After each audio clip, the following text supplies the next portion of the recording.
In today's episode, Isaac asks, how are you keeping your mental health afloat right now? With the COVID news everywhere, it's really hitting me hard. I would deeply wish I could stop looking at social media right now, but it's my job. You're not alone. Full disclaimer first. I am in no way, shape, or form a qualified medical professional or mental health professional. If you feel unsafe, please, use the telemedicine option on your insurance or whatever.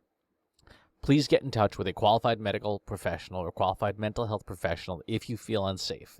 It's priority number one, is keeping yourself safe. So that said, I can only tell you what works for me. What works for me is finding the most credible sources of information and following them. What you see in the mainstream media is typically oversimplified. It is distorted. It is little snipped out 10-second sound bites. In some news sources' cases, just absolute outright lies.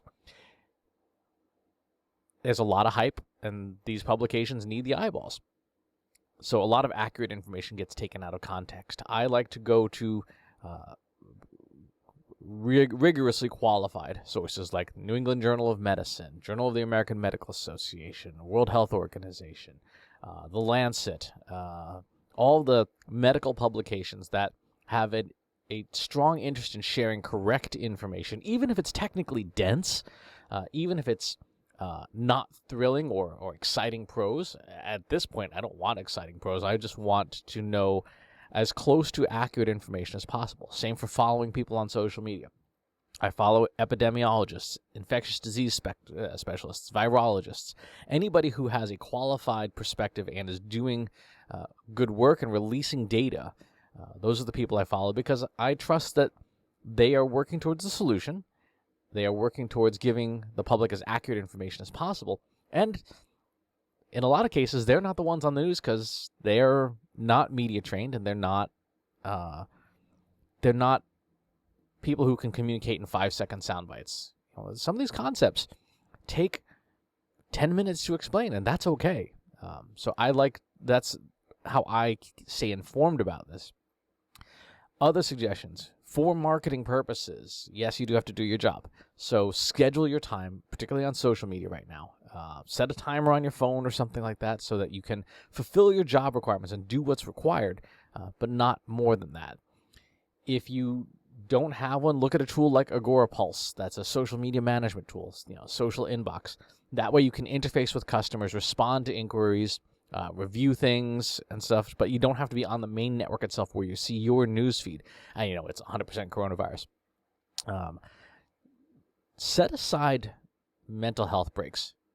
You're allowed to take a break. You're allowed to go outside for a walk, enjoy some sunshine. Sunshine's the best disinfectant, kills viruses like you wouldn't believe. Just stay away from other people. You're allowed to take a break from meditation. You're allowed to, you're working from home probably, so go find a quiet corner of wherever it is you live and sing your favorite song. But take those breaks as you need them.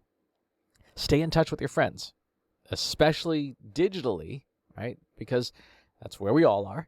And use your network for support. Literally, you're not alone in this. Literally, every single person is in the exact same situation. So use your network, right? Use your connections. Use these tools for relying on others. Fire up a video chat. Just have coffee with somebody. Just turn on video chat and you guys can sit down and talk. You just are not doing it in person. You can still see the person's face and such. Find a form of meditation that works for you. A lot of people say meditation, but there are a lot of forms of meditation. And there's going to be forms that work for you and forms that don't. Some people are totally good with the standard type of sitting meditation or Zen-style meditation, Shikan, where you're sitting, quietly breathing, focusing on your breath. Other people, that drives them up the wall. Right? They just can't do it. There's sitting meditation, there's moving meditations, there's singing, painting, whatever it is that gets you in the zone of focusing on something other than the noise in your mind. Right? So you experiment around, figure out what works for you, whatever it is that gives you that feeling of, I'm focused on one thing only, and this is the thing. Painting, drawing, coloring books, whatever the case is, whatever works for you. It's going to take some experimentation, but hey, we got time, right? So find that. It actually would be a great outcome from this particular situation, to be able to figure out what really does work best for you. And finally, suspend your normal rules. Right? This is a highly abnormal situation. This is a once-in-a-century situation. As long as you're obeying the rules that the authorities have set down for you regarding social distancing and quarantine, do what's fun for you. You know what? Have that extra bar of chocolate. Drink that bottle of wine. Maybe not during working hours.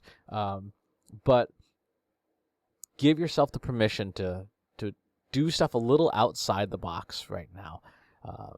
Because it is an unusual situation. It is a challenging situation for many. And you want to be able to give yourself some forgiveness, right? Give yourself some permission. So keep that in mind. Again, I'm not a qualified mental health practitioner. If you feel unsafe, please dial up some help right away in case you feel unsafe. If you have follow-up questions, please leave them in the comments box below. Subscribe to the YouTube channel and the newsletter. We'll talk to you soon. Take care.